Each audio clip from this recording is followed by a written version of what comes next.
Kita mau mengucapkan bela sungkawa kepada saudara-saudara, mungkin juga orang-orang yang terkena bencana di Los Angeles.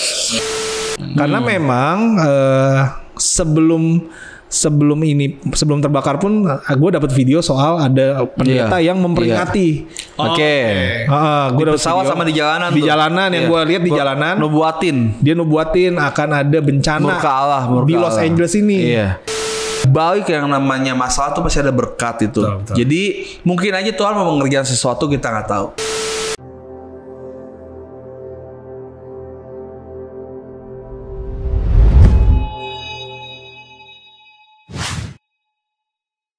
Susahnya jadi Kristen. Oke, sebelum kita mulai podcast, kita mau mengucapkan bela sungkawa kepada saudara-saudara, mungkin juga orang-orang yang terkena bencana di Los Angeles. Nah, sebenarnya hal ini kenapa kita mau podcastkan ini bukan buat mencari keuntungan atau apapun, tapi karena ada sesuatu teologis yang kita mau bahas di sini. Biar cepat terjadi restorasi ya di Los Angeles. Nah, lepas daripada ini, sebetulnya kita ditinggalin sama kebingungan demi kebingungan sih. Di balik daripada kebakaran Los Angeles ini, banyak beberapa pihak yang mengklaim, overklaim lah gitu kan. Ada yang bilang ini murkanya Tuhan karena tanda kutip Amerika tuh melakukan yang tidak baik kepada negara lain.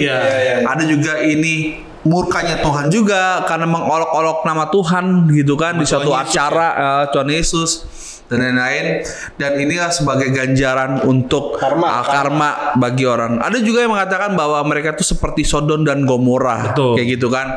Nah, mungkin kita langsung ngomongin ini, apakah benar itu murka Tuhan atau tidak nih? Nah, untuk ngejawab ini menurut gua sekali lagi kita harus bijak ya jawabnya ya. Betul. Gitu. Bagaimana biar tidak banyak menyinggung juga dan nggak banyak jadi salah paham gitu ya. Cuman kalau dibilang apakah ke Los Angeles ini adalah murka Tuhan gitu. Kita juga harus melihat data di lapangan, maksudnya data statistik yang ada, karena memang yang gue tahu dari dulu berita suka mengabarkan bahwa yang namanya California itu, karena Los Angeles di California, itu yang suka kebakaran, gitu ya. Nah, ini gue ngambil data dari pemerintahnya sendiri, gitu ya. Dari Cal Fire, California Department of Forestry and Fire. Jadi dia yang biasa ngurusin kehutanan dan kebakaran. Gitu. Nah, gua ngambil dari webnya tuh, ya. Webnya tuh belakangnya government.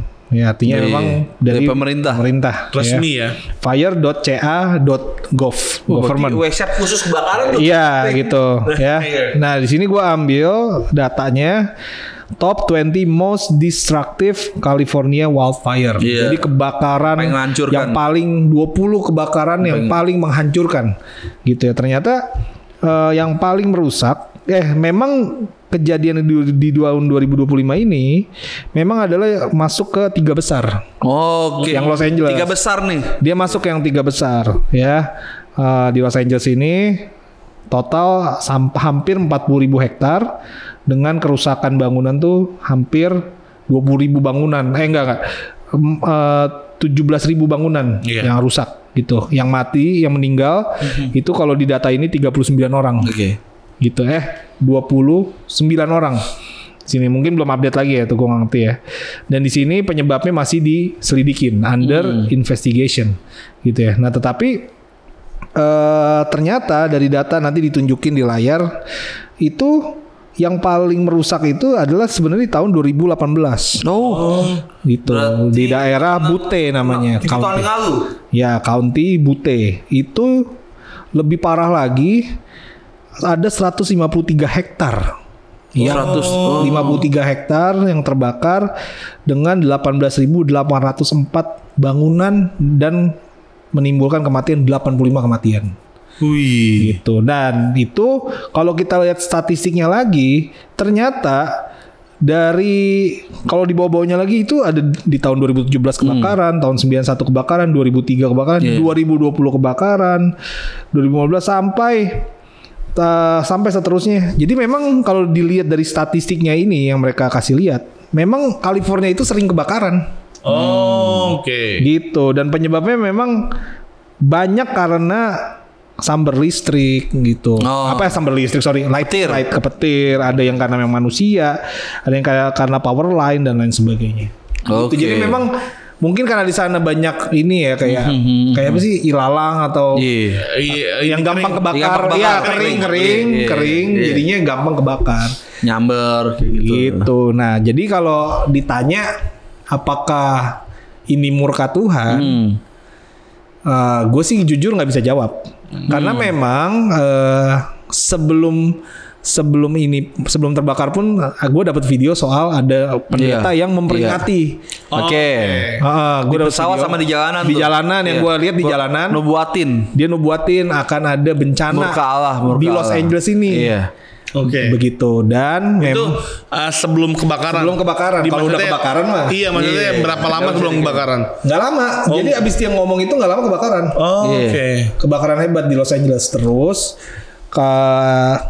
yang gue dengar juga di Oscar. Jadi di Piala Oscar itu ada presenternya tuh ngatain Tuhan. Mengolok-olok Tuhan.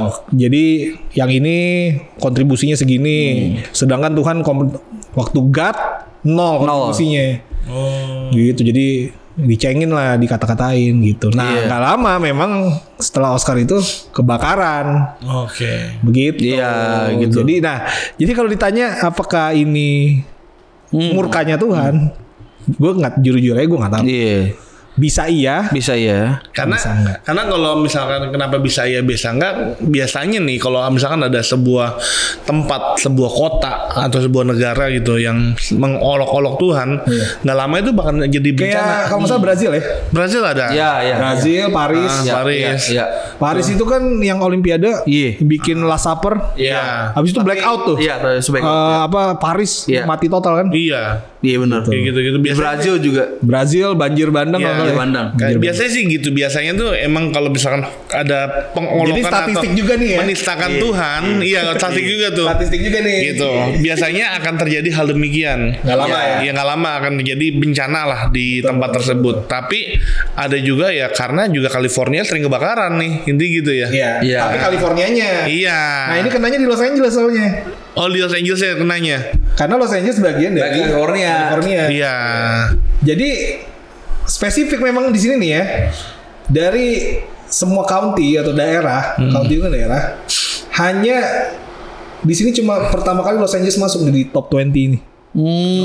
Pertama kali Los Angeles masuk di top 20 ini pertama kali Los Angeles masuk, biasanya nggak pernah. Ya kalau dibilang yang bener sih jawabannya nggak tahu, nggak tahu. Tapi tergantung kitanya mau merespon apa sih. Betul. Ya kan? Kalau kita anggap itu ya puji Tuhan untuk kita bertobat. Berarti kita menyatakan Tuhan yang hidup. Tapi kalau itu murka Tuhan, mungkin kita juga bisa aja bisa enggak. Karena kalau kita lihat di Alkitab sendiri, syarat utama untuk Tuhan mau menghancurkan murka untuk sebuah kota seperti Sodom dan Gomora kan, diperingatin dulu. Diperingatin dulu. Mungkin yang cewek itu nubuatin tuh mungkin peringatin ya kan. Tapi syaratnya Tuhan menghanguskan Sodom dan Gomora tuh karena dia nggak dapetin satu orang pun yang benar. Ya kan? Dan kita nggak mungkin di Los Angeles semuanya tidak benar. Pasti ada gereja Tuhan. Ada gereja nggak kebakar. Nah iya kan gitu. Semua kebakar dia. Iya. Dan yang harus dipikir gini. Di dalam kekristenan tidak pernah anti yang namanya masalah. Gak pernah anti namanya musibah. Betul. Banyak hal ketika kita dapat musibah itu malah kita bangkit imannya. Banyak hal. Contoh di Indonesia ketika waktu ada kerusuhan dan lain-lain semuanya, yang dihasilkan dari kerusuhan itu adalah kita bangkit imannya. Lahirnya JDN, Jaringan Doa Nasional. Dari gereja-gereja dosa sendiri jadi gabung berdoa bersama-sama. Kita di tengah kerusuhan, kita di tengah krisis semuanya kita doa sama-sama. Kita percaya di balik yang namanya masalah itu pasti ada berkat itu. Betul. Jadi mungkin aja Tuhan mau mengerjakan sesuatu kita nggak tahu, ya kan? Tetapi yang paling kita pikirin kita jangan jadi si paling tahu gitu. Sampai mengklaim seakan-akan tuh Ezekiel itu benar-benar ini karena ini nih. Gitu. Jangan overclaim lah, jangan overclaim. Karena yang layak untuk klaim itu adalah Tuhan sendiri. Betul. Gitu kan yang tahu Tuhan. Gitu. Kita hanya bisa menduga-duga. Dan kayak misalkan di Los Angeles juga sebenarnya kan juga juga banyak sebenarnya kenapa kita nggak boleh overclaim juga karena kita bukan orang Los Angeles nih. Iya, kita nggak ngerasain apa yang mereka rasakan. Gitu, kita nggak bisa ngerasain apa yang sedang terjadi di sana gitu loh. Dan kita juga nggak ngerti maksudnya Tuhan tuh apa di sana. Sebenarnya yang tahu adalah yang mereka nih. Mungkin gereja Tuhan yang di lokalnya mereka gitu, lokal church-nya yang lebih tahu, oh mungkin Tuhan mau gini. Oh, atau mungkin yang dibilang sama ini, oh bener udah diingatkan atau apa gitu. Atau mungkin juga emang ya pas lagi cuacanya atau apa yang bisa jadi akhirnya bakaran banyak hal lah. Tetapi yang tadi Nando bilang bahwa benar bahwa di setiap bencana itu pasti ada hikmah yang Tuhan kasih. Makna di balik itu. Makna di Tuhan kasih. Tahu lewat itu ada revival kan di saya ada yang tahu. Gitu. Betul. Orang udah gak punya rumah, Tuhan tolong, nah gitu. Maka itulah yang kita harus ngerti gitu. Toh juga ada kok yang bencana tapi nggak ada dosa di situ. Bukan nggak ada dosa, maksudnya lebih tepatnya tempat itu mungkin nggak mengolok-olok Tuhan atau apa gitu. Tapi emang bencana aja gitu. Itu sih maksudnya. Jadi kesimpulannya adalah bahwa ya kita jangan terburu-buru, jangan cepat-cepat menghakimi, gitu. Nggak pernah tahu. Ya, yang daripada menghakimi lebih baik kita berempati kepada mereka, mendoakan. Itu jauh lebih penting, gitu. Jadi teman-teman, ya kita nggak boleh menghakimi, kita harus berempati, kita doakan supaya teman-teman kita, orang-orang yang di sana mendapat penghiburan daripada Roh Kudus. Sampai jumpa dalam video berikutnya dalam satu channel Millennial Baper.